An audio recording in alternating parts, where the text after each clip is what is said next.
तो दोस्तों कल्याण ज्वेलर्स को लेकर के एक बहुत बड़ी अपडेट सामने आ रही है। और जो लोग हार्डकोर टेक्निकल फॉलोअर्स हैं उनके लिए तो क्लियर कट इस स्टॉक में एग्जिट बनता है। इनफैक्ट डेली टाइम फ्रेम पर आप देखेंगे तो सारे के सारे यहाँ पे क्रॉसओवर जो है वो पूरे होते हुए देखने को मिल रहे हैं। एंड कंप्लीट यहाँ पे बेरिस जो है तो सेंटिमेंट बन चुका है। हो सकता है इस स्टॉक को रिकवर करने में काफी टाइम लग जाए, अगर एलिगेशंस जो लगे हुए हैं वो गलत साबित हुए तो। और अगर वो एलिगेशन सही हो गए तो ये स्टॉक शायद यहाँ से 100 रुपए की भी जर्नी कर सकता है। So what are the developments? सबसे पहले 24 जनवरी की डेट की बात करते हैं। जो न्यूज यहाँ पे निकल के सामने आई, वो न्यूज यहाँ पे निकल के आई थी कि यूके में भी कल्याण ज्वेलर्स जो है अपना बिजनेस एक्सपेंड कर रहा है। तो यूएस में उन्होंने पहला स्टोर ओपन कर दिया है। मिडिल ईस्ट से इनके रेवेन्यू का जो कंट्रीब्यूशन है वो नियरली 22% का है। और अब इसके अलावा ये यूके में भी अपने बिजनेस को एक्सपेंड करने वाले हैं। तो ये कल की न्यूज थी इनकी, जहां पे इन्होंने एक नई सब्सिडरी जो है यूके में जो है तो ओपन की है। अब उसके अलावा आज के दिन एक और न्यूज निकल के आ रही है जो कि 25 जनवरी की है। और यहाँ पे आप देख सकते हैं कि जो assistant commissioner division of CGST जो हैं थाने के, उन्होंने कल्याण ज्वेलर्स पर पेनल्टी इंपोज कर दी है लगभग 34,41,583 रुपीस की। इसकी अगर हम डिटेल्स में जाएं तो आप यहाँ पे पाएंगे कि कंपनी ने जो है तो ये जो इनएडमिसिबल टैक्स क्रेडिट है इसको रिवर्स कर दिया था, लेकिन उस पर जो इंटरेस्ट है उसको पे नहीं किया था।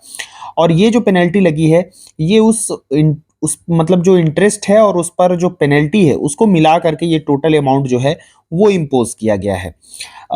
यहाँ पे हालांकि कंपनी का कहना है कि we do not foresee any material impact on financial और ऑपरेशनल और अदर एक्टिविटीज। ठीक है, तो ऐसा यहाँ पे कंपनी इसलिए बोल रही है क्योंकि अगर कंपनी का आप ईयरली बेसिस पर रेवेन्यू देखेंगे तो नियरली 21,000 करोड़ रुपए का रेवेन्यू है। और ऐसे में उनको 34 लाख रुपए का जो है तो पेनल्टी लगा है। तो ये मतलब बहुत छोटा अमाउंट है इस कंपनी के लिए। And that is why company बोल रही है कि यहाँ पे उनके फाइनेंशियल्स और ऑपरेशंस पर कोई भी इम्पैक्ट नहीं पड़ेगा। हालांकि ये न्यूज़ जो है बहुत बड़ी न्यूज़ नहीं है। और शायद अगर कल्याण ज्वेलर्स में इतने सारे इश्यूज नहीं हो रहे होते तो मैं इस न्यूज़ को कवर भी नहीं करता। बट मैं इस न्यूज़ को कवर इसलिए कर रहा हूँ क्योंकि कल्याण ज्वेलर्स पर जो एलिगेशंस लगे थे वो आईटी रेड को लेकर के लगे हुए थे। और आईटी रेड जो है दैट इज डिफरेंट, वो इनकम टैक्स की रेड होती है। और ये जो यहाँ पे पेनल्टी लगा है वो जीएसटी कमिश्नर की तरफ से लगा है। तो दोनों चीजें एकदम डिफरेंट है। अगर यहाँ पे ये पेनल्टी जो है आईटी रेड की तरफ से आई होती तो शायद ये न्यूज़ काफ़ी ज़्यादा नेगेटिव होती, और पर्सनली मैं इसे बहुत ज़्यादा नेगेटिव लेता। उसका रीज़न ये है कि being an investor in this stock, यहाँ पर प्रमोटर्स की, मैनेजमेंट की ये मोरल रिस्पॉन्सिबिलिटी बनती है कंपनी की कि जब भी कोई आईटी रेड हो तो वो उसको एक्सचेंज को नोटिफाई करें। और कल्याण ज्वेलर्स ने अभी तक कुछ भी ऐसा नोटिफाई नहीं किया है क्योंकि वो डिनाई कर रहा है कि कोई भी आईटी रेड नहीं हुई है। और ये अगर पेनल्टी आईटी रेड की तरफ से आई होती तो ये एक मतलब बहुत बड़ा उनकी क्रेडिबिलिटी पे क्वेश्चन मार्क हो जाता कि इन्होंने रेड की न्यूज़ पहले नहीं दी और अब यहाँ पे पेनल्टी वगैरह इम्पोज हो गया है। तो एक तरीके से प्रमोटर पर ये डेंट लग जाता और उनके मतलब ट्रस्ट को लेकर के बहुत बड़े इश्यूज हो जाते, उनकी क्रेडिबिलिटी को लेकर के बहुत ज़्यादा इश्यूज हो जाते। और मेरा तो लिटरली अगर ऐसा कुछ चीज़ें होती तो वहाँ पे डेफिनेटली इन्वेस्टर्स का जो बिलीव है वो इस स्टॉक या फिर इनके मैं कहूँगा प्रमोटर से और मैनेजमेंट से काफ़ी ज़्यादा बिलीव जो है वो कम हो जाता। Right now this stock is very risky क्योंकि यहाँ पे रिस्क बहुत ज़्यादा हो चुका है क्योंकि एलिगेशंस जो लगे हुए हैं वो काफ़ी सीरियस एलिगेशंस हैं। और अगर वो प्रूव हो जाते हैं तो यहाँ से स्टॉक का डाउनफॉल बहुत मतलब कंफर्म है, यहाँ से स्टॉक का उठना बहुत मुश्किल है। लेकिन ये एलिगेशंस अगर गलत साबित हुए देन बाउंस बैक भी बहुत स्ट्रांग होगा। और मतलब अगर स्टॉक कभी 120 के मल्टीपल पर 130 के मल्टीपल पर ट्रेड करता था, तो अगर ये एलिगेशंस गलत साबित हुए तो इसमें भी कोई दो राय नहीं कि ये स्टॉक 150 के ऊपर के भी मल्टीपल पर ट्रेड कर सकता है अगर मार्केट में बुल रन वाला सिनारियो रहा तो।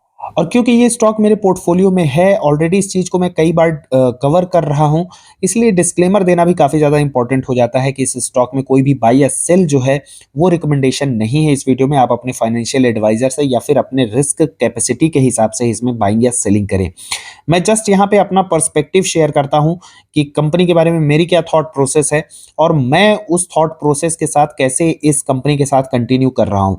अगर मेरे यहाँ पे इन्वेस्टमेंट अमाउंट की बात करें तो मैं यहाँ पे काफ़ी ज़्यादा कंफर्टेबल इसलिए हूँ क्योंकि इस अमाउंट में से नियरली सवा लाख का जो अमाउंट है वो फ्री का है। तो ये पैसे मतलब मेरे लिए एक तरीके से एक्स्ट्रा मनी है जो मैंने यहाँ पे डाल रखी है, वो मेरे पैसे नहीं थे और उसकी हिस्ट्री ऑलरेडी मैं वीडियोज़ में डिस्कस कर चुका हूँ। जो मेरा इन्वेस्टमेंट अमाउंट है इसमें वो नियरली 25 टू 30,000 रुपीज़ है और वो भी बहुत छोटा अमाउंट है मेरे लिए, तो मैं उतना थोड़ा बहुत रिस्क जो है ले सकता हूँ। तो चूँकि इसमें यहाँ पे अनटिल और अनलेस कोई भी एलिगेशंस अभी तक प्रूव नहीं हुए हैं, that is why I am staying here और सिर्फ़ वही रीज़न नहीं है, इसके अलावा बिज़नेस की बात करें तो वो मुझे काफ़ी ज़्यादा स्ट्रॉन्ग लगता है, गाइडेंस को इंक्रीज़ किया गया है, एग्रेसिव स्टोर एक्सपेंशंस चल रहे हैं और ग्रोथ आप देख सकते हैं बहुत ही ज़बरदस्त यहाँ पे इंडस्ट्री लीडर ग्रोथ देखने को मिल रही है। कैश फ्लो की बात करें तो वो भी काफ़ी ज़्यादा पॉजिटिव है। इनफैक्ट 1322 करोड़ रुपए का जो कैश फ्लो इनके पिछले साल का था, इस बार के फर्स्ट हाफ की बात करें तो नियरली 1600 प्लस का cash flow from the operation company ने पोस्ट किया है, which is a good sign. मतलब कंपनी के पास एक स्ट्रॉन्ग कैश फ्लो है और आप उसकी अगर यहाँ पे राइजिंग की बात करें तो काफ़ी अच्छे तरीके से कैश फ्लो जो है राइज़ भी हो रहा है, बिज़नेस का एक्सपेंशन बहुत अच्छा है, रेवेन्यू में ग्रोथ है। That is why I don't see any point two exit from this stock until और अनलेस यहाँ पे मैनेजमेंट जो है वो चोर ना प्रूव हो जाए। चोर का कहने का मतलब कि उसके अंदर मतलब क्रेडिबिलिटी वाली बात है, वॉक द टॉक होनी चाहिए, उसके एथिक्स सही होने चाहिए, मोरल सही होने चाहिए। इन सभी ग्राउंड्स पर अगर मैनेजमेंट में अपटिक है then then only I will continue this stock और चूंकि अभी तक वो एलिगेशंस प्रूव नहीं हुए हैं that is why I am holding and I will keep holding that stock. तो ये थी कल्याण ज्वेलर्स को लेकर के अपडेट और इसको कवर इसलिए भी मैं कर रहा हूं क्योंकि मार्केट में बहुत सारे रूमर्स चल रहे हैं आईटी रेड को लेकर के।